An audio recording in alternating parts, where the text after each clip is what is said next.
घने जंगल के बीच, जहां ऊंचे ऊंचे पेड़ और चारों तरफ हरियाली थी, वहां दो चोर रहते थे, रघु और भीमा। दोनों बहुत चालाक थे और अक्सर इस जंगल से गुजरने वाले लोगों को लूट लेते थे। उन्हें लगता था कि इस सुनसान जंगल में कोई उन्हें पकड़ नहीं सकता। एक दिन दोनों एक पेड़ के नीचे बैठकर योजना बना रहे थे। तभी उन्हें खबर मिली कि एक अमीर व्यापारी अपने कीमती सामान के साथ इसी रास्ते से गुजरने वाला है। रघु मुस्कुराते हुए बोला, आज तो बड़ा माल हाथ लगेगा। भीमा भी खुशी से हंस पड़ा। कुछ ही देर में व्यापारी उस रास्ते से आता दिखाई दिया, लेकिन वह अकेला नहीं था।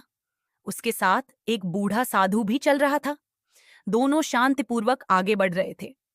अचानक रघु और भीमा सामने आ गए और उन्होंने व्यापारी और साधु को घेर लिया। व्यापारी डर से कांपने लगा, लेकिन साधु के चेहरे पर जरा भी डर नहीं था। वह शांत भाव से मुस्कुरा रहा था। साधु ने धीरे से कहा, तुम लोग जो चाहो ले लो, लेकिन याद रखना, जो दूसरों का हक छीनता है उसका अपना सुख भी छिन जाता है। चोरों ने उसकी बात पर ध्यान नहीं दिया और सारा सामान लूटकर जंगल के अंदर भाग गए। दोनों बहुत खुश थे और अपनी चालाकी पर गर्व कर रहे थे। लेकिन तभी अचानक आसमान में काले बादल छा गए और तेज बारिश शुरू हो गई। रास्ता कीचड़ से भर गया और दोनों चोर फिसलते गिरते आगे बढ़ने लगे। धीरे धीरे वे रास्ता भटक गए और घने जंगल में खो गए।